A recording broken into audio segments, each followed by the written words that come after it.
What's up, Wednesday Night Live? Thanks for tuning in tonight. So last week we finished up this summer mini-series on the teachings and writings of Jeremiah. And this week, as we move into the fall, we're kicking off something different with a little bit less of a theme. I just want to spend some time in the coming weeks sharing something God taught me. And so the theme for the next month or two is just something God taught Mike this week, or something God's been doing in Mike's heart this week. And this week it's been kind of related to identity. I don't know about you guys, but I'm not even sure how to fully process everything that's happened over the last 6 months. It's been incredibly difficult. And one of my biggest struggles has been feeling a little bit confused and frustrated and purposeless. Like my whole rhythm of life got thrown off. My rhythm of ministry and parenting and husbanding and friending and just being human. And in some ways, it's forced me to rethink who I am. And I've realized that I had tied a whole lot of my identity and my self-worth up in what I did or what I do, rather than who God says I am. And I'll let you guess which one, but one of those two things is a really bad thing to build your life on. And this week I was reading in Genesis and I came across this passage that kind of stopped me in my tracks with all that. It was Genesis 17, and God renames Abram Abraham, and then in verses 15 and 16 it says, God continued speaking to Abraham. And he said, regarding Sarai, your wife, don't call her Sarai any longer. Call her Sarah. I'll bless her and give her a son. Oh, how I will bless her. Nations will come from her, and kings of nations will come from her. And this little snippet, it may seem like an insignificant part of Genesis 17, or it may even seem weird that God is like changing somebody's name after they're already pretty old. Like Sarai was no spring chicken at this point. But it's bigger and more significant than just a name change. And reading it was cool for me. It was something I needed to hear this week. Because it made me think about Sarah. And I realized for most of her life, while her name was Sarai, that's not even what people called her. She was just Abe's wife.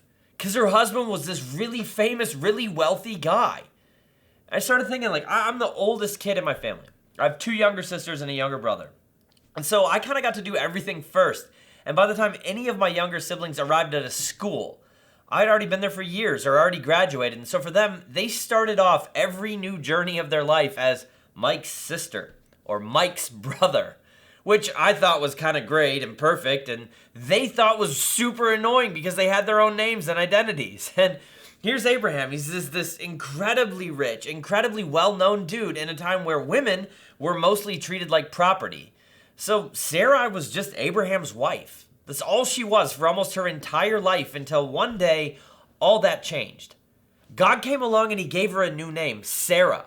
It means princess. And he said she was going to have a son and be the matriarch of nations and kings. And I love that because it means God knew her. She spent her whole life thinking nobody knew her. She was just this insignificant thing that belonged to Abraham. But God knew her as more than the world saw in her. As more than she maybe even saw in herself. He knew her name and he had a purpose for her. And you guys, the same thing is true for us. The world might not see much when it looks at us. It might not even know our names, and it might not even see our faces as we walk around in 2020 with our masks on, right? And we might not see much when we look in the mirror. We might wonder what good we're doing or whether we really have an important purpose on this planet at all. But my prayer tonight is that every single one of us would remember who God says we are. In his eyes, he has made us and named us and knit us together for a purpose. He loves us and he values us enough to give everything, to come and die so we could be in his family. And he's placed us right here, right now for a reason. And so no matter what 2020 throws at us, no matter what bits of self-doubt start to creep into our minds, you guys, we are not who the world says we are. And we are not who we think we are in our worst and darkest moments. Remember this tonight. We are who God says we are.